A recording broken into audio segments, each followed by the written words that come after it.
ভালোবাসা আসলে কি? ভিন্ন ভিন্ন ধরনের ব্যক্তি, ভিন্ন ভিন্ন ধরনের প্রেমী, আলোচক বিভিন্ন ধরনের পরিভাষা প্রদান করেন এই প্রেম নিয়ে। কিন্তু প্রত্যেকের মনেই কখনো কখনো এই প্রশ্ন এসেছে, এই ভালোবাসা আসলে কি? নিজের প্রিয়তমকে জয় করাই কি প্রেম? চার হাত এক হয়ে যাবার নামই কি প্রেম? নিজের আবেগ ব্যক্ত করাই কি ভালোবাসা? না, প্রেমের অর্থ কাউকে লাভ করা নয়, বরং তার মাঝে বিলীন হয়ে যাওয়া। যদি কারোর হাত ধরে থাকি, তাহলে আজীবন তার সাথে পথ চলা হলো প্রেম। প্রেম শুধুমাত্র সেটা নয় যা প্রেমী আর প্রেমিকার কেশ দামে মালা বেঁধে দেয়। মাতা পিতার জন্য দিনরাত পরিশ্রম করা, নিজের পরিবারের জন্য দিনরাত পরিশ্রম করা, সেটাও প্রেম। নিজের বন্ধুদের জন্য, আপনজনের জন্য সবকিছু উজাড় করে দেওয়ার নাম হলো ভালোবাসা। নিজের মাতৃভূমির জন্য সাহসের সাথে লড়াই করা এবং আনন্দে নিজের জীবন ত্যাগ করে দেওয়াও কিন্তু প্রেমের নামান্তর। সেই জন্য যারা বুদ্ধিমান ব্যক্তি, তারা কখনো প্রেমের পরিভাষা খুঁজতে চান না, কারণ তারা জানেন যে এই প্রেম কতটা বিশাল। তারা জানেন যে এই প্রেম হলো এক বিশাল সাগর, যাকে নিজের মুঠোয় ধরে রাখা যায় না। সেই জন্য এই প্রেমের সাগরে ডুবে যান এবং সকলকে ভালোবাসতে শিখুন। যদি সবাইকে ভালোবাসতে পারেন, তাহলে তাদেরও কল্যাণ হবে যারা আপনাকে ভালোবাসে, তাদেরও কল্যাণ হবে যাদেরকে আপনি ভালোবাসেন, আর আপনারও কল্যাণ হবে। আর তখন এই মন ভালোবেসে বলবে, রাধা রাধা। এই সংসারের সব থেকে গুরুত্বপূর্ণ তত্ত্ব কোনটা? প্রথম হলো সময়। জন্ম থেকে মৃত্যু পর্যন্ত এই যে সময়, এটাই তো হলো জীবন। দ্বিতীয় হলো জীবন, যাতে আমরা সময়ের সদ্ব্যবহার করি, শ্রেষ্ঠ থেকে শ্রেষ্ঠতর কাজ করার চেষ্টা করি, বহু বছরের এই পরম্পরা, এই সংস্কৃতিকে এগিয়ে নিয়ে যাওয়ার চেষ্টা করি, এই সংসারে আমরা অংশগ্রহণ করতে চেষ্টা করি। তৃতীয় হলো ধন, সেই ধন যা প্রত্যেক ব্যক্তি অর্জন করতে চেষ্টা করেন। এবার এই তিনটি তত্ত্বের মধ্যে একটা সামঞ্জস্য আছে, সমান ব্যাপার আছে। সে ধনই হোক বা সময় হোক বা হোক জীবন। আর সেই সমান ব্যাপার হলো যে যদি আপনি এটা গণনা করতে থাকেন, তাহলে তা কমতে থাকে। যদি আপনি এটা ব্যবহার করেন, তাহলে তা বাড়তে থাকে। একে সংগঠিত করে রাখতে চেষ্টা করলে এ হাত থেকে ফসকে যায়। কিন্তু যদি আপনি একে সামনে রাখতে শিখে যান, তাহলে এমন কাজ করবেন যাতে সংসারের সাথে সাথে পরবর্তী প্রজন্ম লাভবান হবে। যদি কিছু শিখতে চান, তাহলে সামলাতে শিখুন, গণনা করা বা সংগঠিত করা নয়। আসুন আর আমার সাথে ভালোবেসে বলুন, রাধা রাধা। প্রত্যেক প্রাণী ভালোভাবে জীবন যাপন করতে চান, এটা তাদের স্বভাবে আছে এবং ভাবাটা অনুচিত নয়। কিন্তু একটা ভালো জীবনের গুরুত্বপূর্ণ অংশ কোনটা? বসবাসের স্থান, সেই স্থান যেখানে আমরা জীবন অতিবাহিত করি। এবার মানুষ ভাবতে পারেন যে একটা ভালো বাসস্থানের অর্থ কি? সেই স্থান যেখানে সহজে জল পাওয়া যায়, যেখানে শুদ্ধ বায়ু পাওয়া যায়, যেখানে আনাজ উৎপন্ন হয়। এটা জীবনযাপনের জন্য পর্যাপ্ত বটে, কিন্তু ভালো জীবনযাপনের জন্য আরো একটা কথা আপনাকে বুঝতে হবে। সাধু, জ্ঞানী, পণ্ডিত ব্যক্তি, এই সকল মহাপুরুষ, এনাদের যে বাসস্থান তা অত্যন্ত বিশেষ হয়।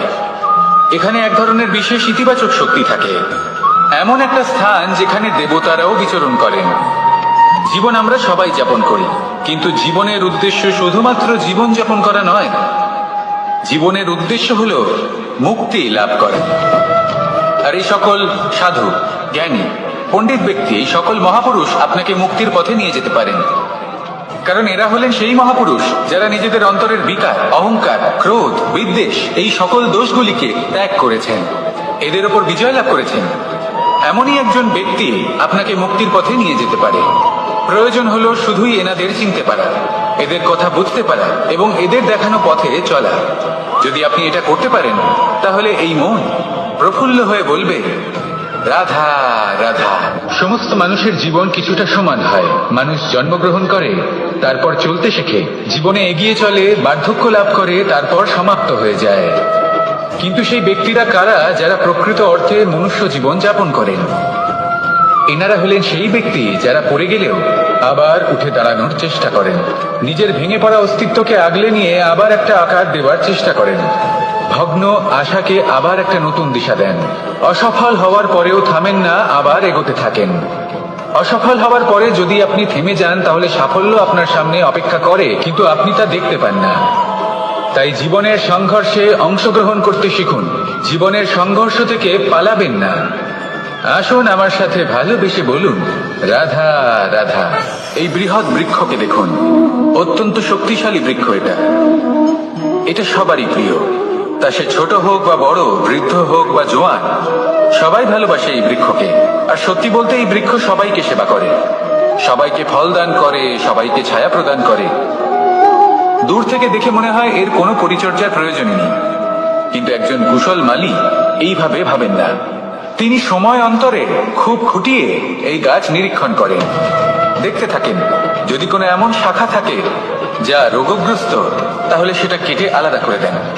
যদি এমন কোনো শাখা থাকে যা মৃত, তাহলে সেটা আলাদা করে দেন। আর এইভাবে উপযুক্ত দেখাশোনা করার কারণেই এই বৃক্ষ এইভাবে সুস্থ হয়ে থাকে, সতেজ হয়ে থাকে, সবার সেবা করতে থাকে। আপনাকেও নিজের সাথে সেটাই করতে হবে। নিজের জন্য আপনাকে একজন কুশল মালী হয়ে উঠতে হবে, রক্ষা করতে হবে নিজের শরীরের, নিজের মনে। আপনার শরীর যদি রোগগ্রস্ত হয়ে পড়ে, তাহলে ওষুধ গ্রহণ করতে হবে। যদি এই মন কোনো এক কারণে বিচলিত হয়ে পড়ে, তাহলে তার থেকে নিজেকে মুক্ত করতে হবে। আপনি যদি নিজের যত্ন নেন, তবেই এই বৃক্ষের মতো হতে পারবেন, সেই বৃক্ষ যে সবারই প্রিয়, সবাইকেই সেবা করে। আসুন আমার সাথে ভালোবেসে বলুন, রাধা রাধা। কেউ বলে জীবন খুব ক্ষণস্থায়ী, কেউ বলে জীবন হলো একটা সুন্দর স্বপ্নের মতো, আবার কেউ বলবে জীবন হলো এক কঠোর সত্য। কিন্তু জীবন আসলে কি? জীবন হলো আপনারই প্রতিবিম্ব, একটা দর্পণ। অর্থাৎ আপনি জীবনকে সেইভাবেই পাবেন যেরকম আপনি নিজেকে প্রতিপন্ন করবেন। যদি আপনি দর্পণের দিকে তাকিয়ে হাসেন, তাহলে আপনি সামনে হাসিমুখী দেখতে পাবেন। এবার যদি আপনি গম্ভীর হয়ে থাকেন, তাহলে আপনি একজন রুষ্ট ব্যক্তি দেখতে পাবেন। শেষে সব থেকে বেশি গুরুত্বপূর্ণ হলো আপনার চেষ্টা। আপনাকে সবসময় চেষ্টা করতে হবে যাতে আপনি নিজেকে প্রসন্ন এবং ইতিবাচক মনোভাবে রাখেন। এটা হলো আপনারই উত্তরদায়িত্ব, তাকে পালন করুন। এই মনকে প্রসন্ন রাখুন, এই সংসারকে সুন্দর বলে মনে হবে। আর এই মন প্রসন্ন হয়ে বলবে, রাধা রাধা। ঘৃণা, প্রেম, রেগে যাওয়া, মান ভাঙানো, ভুলে যাওয়া, এই সকল অনুভূতি মানুষের জীবনে অত্যন্ত গুরুত্বপূর্ণ। মানুষের এই অনুভূতিগুলো না থাকলে মানুষ একটা যন্ত্রের থেকে বেশি আর কিছু না। কিন্তু এই অনুভূতি আপনি ভুল দিকে চালিত করলে এরাও আপনাকে আর মানুষের মতো বাঁচতে দেবে না। যদি ঘৃণার কথা বলেন, যদি আপনি কোনো ব্যক্তিকে ঘৃণা করেন, সেটা কেন? ব্যক্তিকে ঘৃণা করবেন কেন? ঘৃণা করুন তার স্বভাবগুলিকে, সেই স্বভাবগুলিকে যা সেই ব্যক্তিকে অপ্রিয় করে তুলছে। কারণ স্বভাব পাল্টানো যায়। সেইভাবেই রাগ করুন, কিন্তু তাদের কথায়, তাদের ওপরে নয়। কারণ কথা বদলে দেওয়া সম্ভব। ভুলতে হলে ভুলুন তাদের ত্রুটি, তাদের নয়। কারণ ভুল অবশ্যই শুধরে নেওয়া যায়। প্রেম করুন, তবে তাদের আত্মার সাথে, তাদের অনুভূতির সাথে, শরীরের সাথে নয়। কারণ শরীর হলো নশ্বর। বলুন, কিন্তু খারাপ ভাবে নয়, ভালোবেসে। রাধা রাধা।